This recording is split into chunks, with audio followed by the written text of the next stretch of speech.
When I thought of the diary, I always thought of Marcus, his laughter, his courage, the light in his eyes before everything fell apart. But there was one name that haunted me more than anything else. The man who created it. The man who ruined it all. And the man I had to face if I was ever going to set Marcus free. Dorian Gray wasn't just some rogue programmer. He was a genius, a visionary. Someone who believed he could rewrite human connection by digitizing emotions, memories, even souls.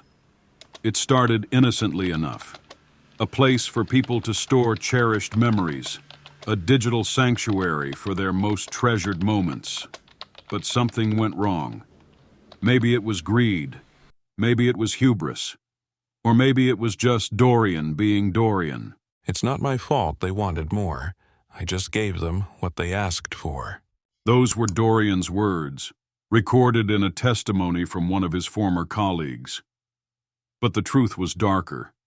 The diary didn't just store memories.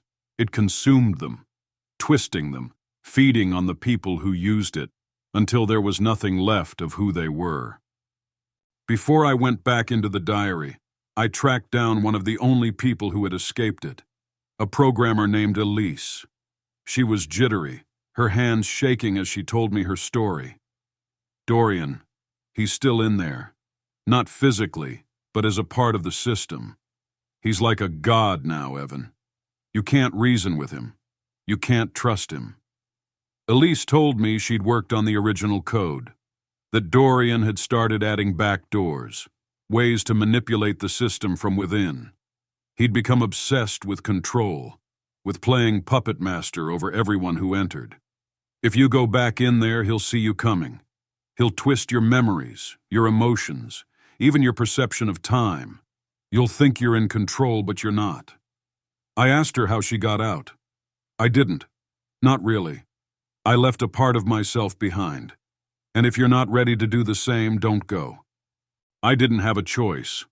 If I was going to save Marcus, I had to face Dorian. But the deeper I went into the diary, the more I felt him watching me. The static on the walls started forming words. My words. Things I'd said in anger, in regret. Things I'd forgotten. And then, I saw him. Dorian didn't look like the man from the photos I'd seen. He was younger, sharper. His features almost inhumanly perfect. A construct of his own making, built to intimidate. Ah, the loyal friend. Still clinging to your guilt, I see. Tell me, Evan, do you think Marcus would even want to leave now? Do you think he'd thank you for dragging him out of paradise? Paradise? That's what he called it? I felt my hands ball into fists. I told him what he'd done, how he'd destroyed lives, stolen souls. And he just laughed. Destroyed? No, Evan. I created something beautiful. It's not my fault they couldn't handle it. And Marcus? He's better off here. With me. That's when he showed me. Memories of Marcus, replayed like scenes from a movie. But they weren't the Marcus I knew. They were fragments, distorted, twisted. A version of him that had been molded to fit the diary's needs. He belongs to me now, Evan. Just like the others. If you really cared about him, you'd let him go. But I couldn't. I wouldn't. Not without a fight.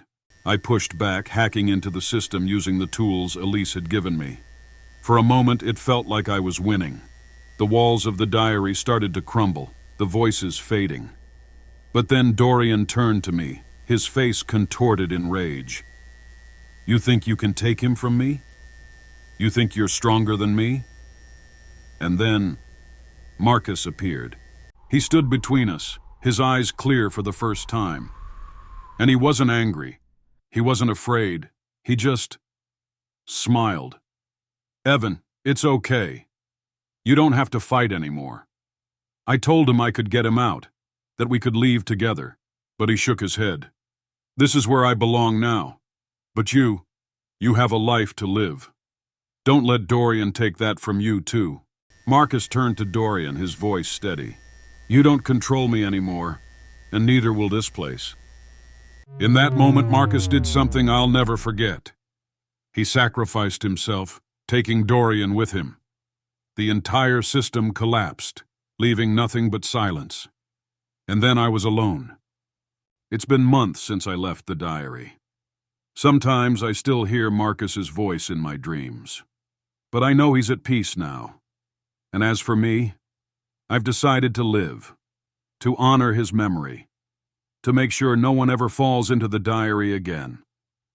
Marcus once told me that life is messy, full of mistakes and regrets, but it's also full of second chances. And now, it's my turn to take mine. Marcus gave everything so I could have a second chance, a chance to fix what went wrong, to make things right. Now I want to ask you something. If someone sacrificed everything so you could live again, what would you do with that second chance? Would you use it to repair the damage, to heal, to create something meaningful? Share your thoughts in the comments below. Let's talk about how we can honor the sacrifices of others through our own actions. And if you want to join this journey, exploring stories, lessons, and second chances, make sure you subscribe, like this video, and share it with someone who needs to hear it. Don't forget to hit the notification bell so you don't miss what's coming next. Together, we can turn these stories into something that matters. See you in the next chapter.